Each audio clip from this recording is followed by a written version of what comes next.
and I reminded myself that it was me she was choosing to spend time with. After dinner, she trudged up the stairs and to her room. She opened a book, but I could see the fatigue taking over after only a few pages. With a deep sigh, she turned off her light and scooted under the covers. It was less than 10 minutes before her breathing steadied and I knew she was 11, in a deep sleep. I waited for the sleep talking to come, but she was unusually silent. Curious, and eager to test Alice's theory, I climbed inside the window and sat on the floor beside her bed. Thinking of what Alice had said. I took a purposefully deep breath as Bella breathed out, letting her scent fill my every sense. It was intoxicating, thrilling, yet terrifying. Through the pain, however, I could tell Alice was onto something. Each breath I took in this close proximity to her felt easier than the last. Wondering just how far I could push myself, I leaned in until I could feel her breath on my face. I reached out a tentative hand and brushed the hair away from her face, reveling once again in its silky texture. Then, I gently touched her cheek and was excited to find that she didn't shy away from my touch. I moved my hand down until it was resting against her neck, right over her pulse. Feeling it beat against me was almost too much, but in the same moment I started to move away, she sighed my name. It was different than how she'd said it before, when I knew she was dreaming. This time, with no other signs that her subconscious was racing, it felt like she knew I was there. Completely enraptured, I stayed there for hours while Bella slept silently beneath my touch. It was somewhat of a shock when I saw the beginnings of daylight break through her window. With a triumphant smile, I quietly made me exit. The entire way home, I marveled at how I'd been closer to her for longer than I'd thought possible, and as the hours passed the pain became almost unnoticeable. It made me think our day alone together might actually be possible. "See, I told you," I heard Alice gloating from inside as I got into the Volvo. I rolled my eyes, but my grin didn't fade. I waited around the corner until I saw Charlie drive away, then quickly pulled into his parking spot. It was less than a minute before Bella was bounding down the stairs toward me. I smiled at the fact that she seemed as eager as I was to spend another day together. "How did you sleep?" I asked, unable to resist hearing her answer. "Fine. How was your night?" "Pleasant," I said nonchalantly, grinning in spite of myself. I wondered if I would ever be able to admit to her how pleasant all my nights had become since finding a new favorite way to spend them. "Can I ask what you did?" she said curiously. "No, today is still mine." She sighed but didn't protest, and I wasted no time getting back to where we'd left off. I was endlessly fascinated by how excited she was talking about her life in Phoenix. She told me more about her mother and her friends, what she missed most about them all. By lunch, she was no longer showing any signs of embarrassment as I pressed for more details, and I felt a sudden bout of confidence, finally asking the question I'd been the most interested in. "What about old boyfriends?" I asked as casually as I could manage. "Did you leave any broken hearts behind when you left?" Her face turned red and I wondered if perhaps she was about to tell me something I didn't really want to hear. After all, I was still getting used to the feeling of jealousy. I tried to keep my expression relaxed as I waited for her answer. "Not really," she finally said, though she was still blushing. "I mean, no one showed me much attention, which was pretty much how I wanted it. I guess I had a crush or two growing up, but I never felt compelled to do anything about it." 12. Though I hadn't been expecting an extensive dating history, I was stunned by the notion that I was the first person she'd ever been truly interested in. While flattering, it was also unsettling. Was it just because of what I was? Was I a fascination to her, another magnet for danger pulling her in? "So you never met anyone you wanted?" I asked, watching her face closely. "Not in Phoenix," she replied firmly, her eyes staring unblinkingly into mine. Caught between what I wanted and what I kept telling myself I should want. I held her stare and let the battle inside rage. She was perfect, so fragile. So innocent, and as much as I wanted her, I didn't know how I could allow it. Nothing about me was deserving. Yet I couldn't bring myself to leave. I wanted to keep her safe, but I still couldn't be sure that my being with her would allow that. I desperately desired to give her anything and everything she wanted, yet the only thing she seemed to want was to spend time with me. It was the world's most ironic paradox. "Don't forget about her truck. And please, stop worrying." I'm not a mind reader and even I can see you're a wreck. Alice's not-so-subtle commentary, along with a quick smile in my direction, interrupted my thoughts from across the room. I should have let you drive yourself today, I said, forgetting for a moment that Bella hadn't heard Alice as I had. Why? She asked, surprised. I'm leaving with Alice after lunch. Oh, she said, frowning. Her disappointment might have been more entertaining had my mind not just been in such a dark place. That's okay. It's not that far of a walk, I'm not going to make you walk home. I sighed. We'll go get your truck and leave it here for you, I don't have a key with me. She said, and I almost laughed. I really don't mind walking, your truck will be here, and the key will be in the ignition unless you're afraid someone might steal it. I teased. All right, she said, a hint of defiance in her voice. I could almost hear her trying to figure out what I was up to. So where are you going? She asked when I refused to divulge my secret. Hunting. If I'm going to be alone with you tomorrow, I'm going to take whatever precautions I can. It was true I'd gained some confidence from having spent several nights in close proximity to her, but it was different when I was there in her house with her. I felt more accountable. I was very aware of Charlie's presence in the room down the hall. Although I still felt extremely protective of Bella, and I certainly hoped that my protective side would always remain the strongest force, something about the idea of being miles away from every other human excited the monster inside. The knowledge that no one would see or hear us made it that much more difficult to control the fiendish fire that could never be fully extinguished. You can always cancel, you know. I felt compelled to add, part of me still hoping she would come to her senses. If she showed even the slightest bit of hesitation, I would not allow myself to go through with my plans. 13. No, she said quietly. I can't, perhaps you're right. We really were both already in too deep. And I couldn't bring myself to regret it. What time will I see you tomorrow? She asked sadly, and once again her obvious desire to be with me instantly brightened my mood. That depends. It's Saturday. Don't you want to sleep in? No, she answered quickly, her eyes widening at the same time the blush returned to her cheek. She was still embarrassed by one of the things I adored the most. The same time as usual, then. Will Charlie be there? No, he's fishing tomorrow, she said, clearly elated about the fact. I felt my fists clench at the realization that I couldn't even tell myself he was at home waiting for her. And if you don't come home, what will he think?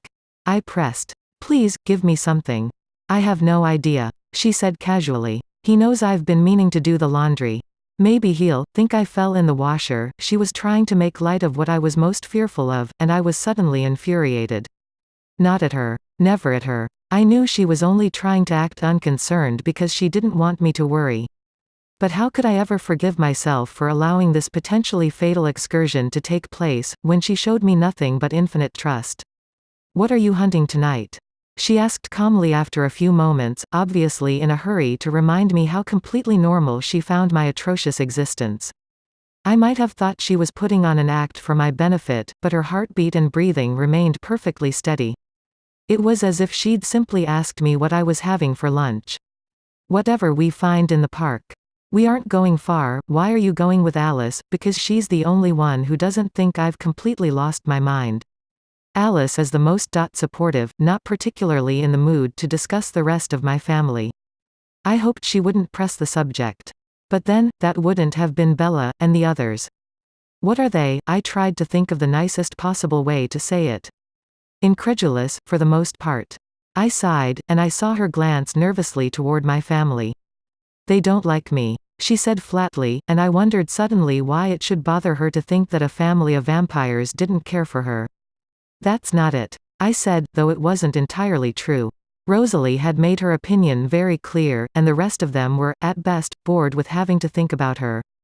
They don't understand why I can't leave you alone, I added. Emmett's mocking thought seeping into the back of my mind. Neither do I, for that matter. She mumbled, the oddest scowl taking over her beautiful face. I shook my head in disbelief. I told you don't see yourself clearly at all. You're not like anyone I've ever known. You fascinate me. 14. She glared at me, clearly doubting my words, so I tried to explain it better. Having the advantages I do. I have a better than average grasp of human nature. People are predictable. But you never do what I expect. You always take me by surprise. Her gaze left mine, her expression dismal, and I hoped I hadn't made her feel self-conscious. It was wonderful that she was different from the rest of them, those pathetic humans all trying to behave the way they think they're supposed to, while their thoughts betray how untrue to themselves they are. Bella had taken me by surprise from the very start, but it was only by my paying close attention that I was able to understand exactly how unique and genuine she was. What may have started as pure fascination had quickly grown to admiration and affection, and before I knew what was happening, I'd fallen unwittingly in love with her. That part is easy enough to explain. I continued when she still didn't look at me. I had to make her see how extraordinary she was. But there's more. And it's not so easy to put into words, that's it. I'm done. I just don't have it in me to sit here and listen to his ridiculous lunchtime love confessions. Rosalie's sharp thoughts broke through my already disjointed speech, and I turned to see her staring directly at Bella, her eyes callous. You're not worth it, little girl. I will not let you ruin what this family has built here. I hissed softly in her direction, and it was enough. Without a glance at me, she turned to Emmett and motioned for them to leave. When I looked back at Bella, her eyes were wide. I could only imagine how much worse it would have been if she'd heard what I'd been forced to hear. I'm sorry about that. She's just worried. You see, it's dangerous for more than just me if, after spending so much time with you so publicly. I turned away, ashamed. Not wanting to finish the thought. If this ends badly, I couldn't bear to look into her eyes any longer, the guilt and the fear I had inside momentarily too much to take. I should have left. I should have let her hate me from the start. At least then she'd be safe. Though my head was in my hands. I saw her inch her hand toward me and I longed to feel her soothing touch in my miserable moment. I couldn't blame her, though, when she pulled away at the last second. Why would she want to be near me when I had just confessed my family's fears that I would kill her? I was amazed she wasn't running for the door. And you have to leave now? She asked, her voice somewhat shaking. Perhaps I was right, and she really was about to run away, finally afraid the way I'd been expecting her to be from the beginning. Yes, I whispered, chancing a glance at her face. Was it the last time I would be able to look at her? I had expected to see fear, but was instead met with her normal expression of sadness when we were about to part ways. She was looking at me. Disappointed, and her heart started to race as I watched her. I felt a slight glimmer of hope. It's probably for the best. I added, deciding since she'd admitted the effect I had on her. I might as well leave her with one confession of my own. We still have 15 minutes of that wretched movie left to endure in biology. I don't think I could take any more. I smirked and raised an eyebrow, nearly laughing out loud at the expression that followed. Then, in a flash, Alice was there, ruining all my fun. 15. Don't give her a heart attack. Edward. I don't think it's normal for a person's pulse to change that rapidly. It bothered me that she sounded only half joking. Alice, I said flatly. Edward, she said. I knew she was beaming without so much as a glance at her. I'm here. It would be rude not to introduce us. Alice. Bella. Alice, I said flatly. There. Was that so hard? Hello, Bella. It's nice to finally meet you. She said, subtly stressing the word finally. I glared at her for a split second. Hi, Alice, Bella said nervously. Are you ready? Alice asked. Nearly. I'll meet you at the car. Alice flitted off, hardly able to contain her excitement, as images of her and Bella laughing and smiling filled her every thought. Should I say, have fun, or is that the wrong sentiment? Bella asked, eyeing me curiously. No, have fun works as well as anything. Have fun, then. She said, still unable to conceal her obvious disappointment. I'll try. And you try to be safe, please. I added. I hated to admit how worried I was leaving her alone for the evening. It would be just like her to find herself in some random catastrophe with Alice and I away. Safe in Forks, what a challenge. She muttered sarcastically. For you it is a challenge. I promise to try to be safe. She said, placating me. I'll do the laundry tonight, that ought to be fraught with peril, don't fall in. I teased. I'll do my best. It was clear that we were now simply stalling, so I reluctantly stood up. The sooner I finished hunting, the sooner I could get back to her. I'll see you tomorrow, she said dismally, and the same look she'd had when I first told her I was leaving was back on her face. It seems like a long time to you.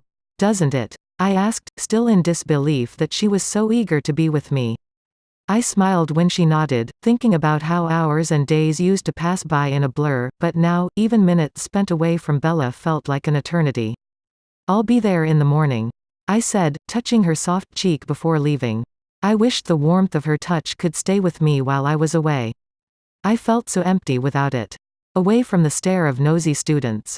I flew across the parking lot to meet Alice. She was already sitting in the driver's seat, listening to one of my CDs, I'll meet you at home after you run and get Bella's truck. That is, assuming the truck survives your driving. 16. Thanks for the vote of confidence. I hurried to Bella's house and, though I knew where she kept her spare key, climbed in through the window out of habit. Some of her clothes were lying scattered on the ground, and I chuckled a little when I realized she wasn't kidding about needing to do laundry. I almost felt bad that I'd been keeping her so distracted. Almost. When I didn't find the key in her room. I made my way to the laundry room and eventually found them in a pair of jeans at the bottom of the pile. The truck started up after only minor protest, and I concentrated on driving it at a respectable speed. I parked in the vacant spot my Volvo had left, and with the keys still in the ignition, started to get out. Then, I grinned and fished a piece of paper out of my pocket.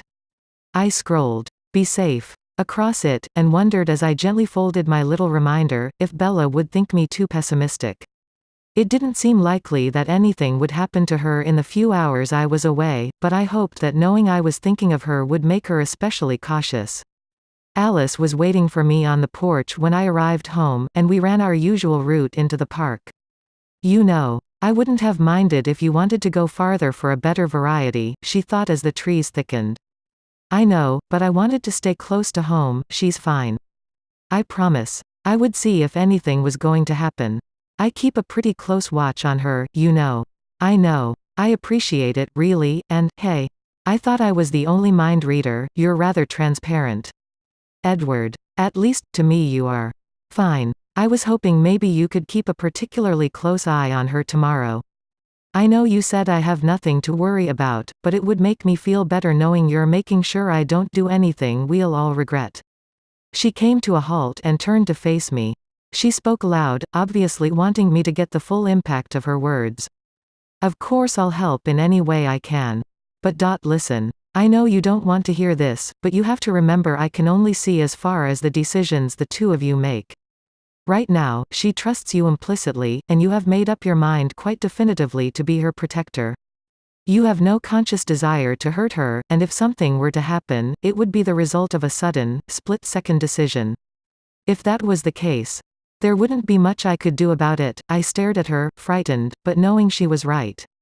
She smiled warmly at me, touching my shoulder with all the sisterly kindness I'd come to know throughout our decades together. "I still don't believe you'll do anything to hurt her, but I wanted you to know that this really is in your hands. You're just going to have to trust yourself. Trust yourself as much as Bella trusts you, thanks." "Alice," I said, trying to believe in myself the way she wanted me to. "Now, there's a herd of elk about a mile away. I'll race you. Last one there gets the scrawny ones." And with that, she was off in a blur. I counted to 10 to give her a fair head start. 17. After gorging myself far beyond what was necessary, we took off for home. We were silent as we ran, but I couldn't help hearing her, as much as I tried to block her out. Unlike the rest of my family who were too busy worrying about the implications if tomorrow didn't go as planned, Alice was focused on a completely different-looking future. She saw tomorrow being a turning point in Bella and my relationship. She saw Bella happy and carefree, and eventually even saw her being welcomed into the family. The exact details weren't clear, but she seemed certain the day would soon come that Bella would be a part of all our lives. She fought to stay focused on the visions of Bella that I would find acceptable. More than once, however, she faltered. I cringed every time I was forced to see Bella pale and cold, part of our family in a way I vowed never to let come to pass. The idea that Bella would want such a thing was ludicrous, and the thought of changing her against her will was unforgivable. I growled at Alice and she quickly refocused her thoughts, her silent apology genuine. When we got home, I hurried inside to get cleaned up and changed. I was pleasantly surprised to see the sun coming up as I ran toward Bella's house, though there was still a thin layer of clouds that would need to burn off. Since she'd said Charlie would be fishing today, I figured he would be long gone by the time I arrived. Not wanting to interrupt her morning routine, I stood off to one side of the house, just out of sight. I grinned when Bella peeked out the window not once, but twice, each time with increasing excitement. Far too anxious. I found myself knocking at her door a bit before our normal meeting time, but since I knew she was up, I couldn't seem to make myself wait any longer. As I listened to her fumble with the lock, the gravity of the day seemed to come crashing back in on me. Worried for about the millionth time that we were making a mistake, I focused my thoughts back on Alice's visions and reassurances. When Bella finally got the door open and she was once again staring adoringly up at me, all my worries disappeared. She looked lovely in her tan sweater and blue jeans, casual, comfortable, and magnificently warm. A deep contrast from what I must have looked like in beige, the neutral color highlighted the pink in her cheeks. "Good morning." I smiled, unable to stop myself from taking another head-to-toe look at her. "What's wrong, we match," I said lightly. "Well, at least our clothes did." We walked toward the truck, and with a triumphant smile, Bella went straight to the driver's side, reminding me of our agreement. "We made a deal," she said, not hesitating for a moment before climbing in. I sighed, reluctantly taking my seat as she asked, "Where to? Put your seat belt on." "I'm nervous already," she glared at me, but put on her belt and icily repeated, "Where to? Take the 101 north," I said, not wanting to give away our destination too soon. Not that she would have any idea my personal little sanctuary even existed. I wasn't sure if it was because of how wary I was about the day, or if I simply wasn't used to traveling at normal, human speeds, but Bella seemed to be driving slower than necessary. "Were you planning to make it out of Forks before nightfall?" I asked, not wanting to waste a moment of our precious day. "This truck is old enough to be your car's grandfather. Have some respect, 18. Although I was tempted to resume asking her questions, I didn't want anything to make her uncomfortable today, and she seemed perfectly content driving together in silence. I thought it odd at first most people were so eager to break the silence, but after a few minutes, I decided to accept it with welcome relief. With my constantly having to hear everyone's internal chatter, I relished the quiet, and if Bella was happy, then I was happy. I waited until the last possible moment to break our peaceful silence, then told her, "Turn right on the 110, she turned, and I settled back into my seat. This was my favorite part of the journey. Now we drive until the pavement ends, and what's there, at the pavement's end? "A trail," I said noncommittally. "We're hiking?" she asked, a hint of fear in her voice. I knew it wasn't her first choice for Saturday afternoon activities, but I was fairly certain the beauty of where we would end up would make it worth it for her. "Is that a problem?" "No," she attempted a smile, but I could hear her heart start to race. "Don't worry. It's only 5 miles or so, and we're in no hurry." We returned to our mutual silence, but now that I'd sensed her nervousness, it was not as comfortable as it had been before. "What are you thinking?" I finally asked, unable to stop myself. I felt like I'd asked it so many times before, and I never knew if she was telling me the whole truth or filtering for my benefit. "Just wondering where we're going," she said lightly. "It's a place I like to go when the weather is nice," I said, glancing at the clouds Alice promised would be gone by later this morning. "Charlie said it would be warm today," Bella said, and I saw she too was watching the clouds. I knew she'd been curious about the mystery of my appearance in the sun, and I could feel her growing more anxious as the moment of truth approached. "And did you tell Charlie what you were up to?" I asked hopefully. "Nope, I'd suspected as much. But Jessica thinks we're going to Seattle together," I confirmed. As much as I hated to think of Jessica during our day together, reminding myself without a doubt that I would be held responsible if Bella went missing seemed like the wisest thing to do. "No," I told her, "you cancelled on me," which is true. Although we'd been in the car together without the burning in my throat feeling too tortuous, in that moment it raged forth and took over my senses. "No one knows you're with me?" the monster asked darkly. "That depends. I assume you told Alice. That's very helpful." "Bella," my voice was far too harsh and I hated myself for snapping at her. But I couldn't contain all the things that were simultaneously running through me. Fear. Doubt, 19. Thirst, are you so depressed by forks that it's made you suicidal? I asked, too viciously again. I had to get myself under control. You said it might cause trouble for you. Us being together publicly. She said calmly, as if it were the most normal thing in the world she were discussing. So you're worried about the trouble it might cause me if you don't come home. I was nearly snarling at her, though some remaining sane portion of my brain told me that she'd been acting out of the best intentions. The fact that those intentions were utterly absurd, however, was hard to ignore. She didn't speak again, but nodded in response to my accusation. Looking for any outlet to channel my frustration, I started muttering unintelligibly under my breath. Of all the ridiculous things. She's looking out for me. Doesn't even care about herself at all. How am I supposed to keep her safe when she has no sense of self-preservation? No wonder she's always getting into trouble. I could feel the anxiety radiating from her, and I was determined to regain my composure by the time we arrived at the end of the road. She parked and got out of the car without looking at me, and I glanced over my shoulder to see her taking off her sweater. The heat didn't much matter to me, but I had liked the way we matched earlier. Anything to remind me we weren't different in every possible way. I decided to do the same. This way, I said, motioning in the opposite direction she had started to walk. The trail? She asked, and I felt a twinge of guilt for having misled her. I heard her frenzied steps as she circled the truck and nearly stumbled to my side.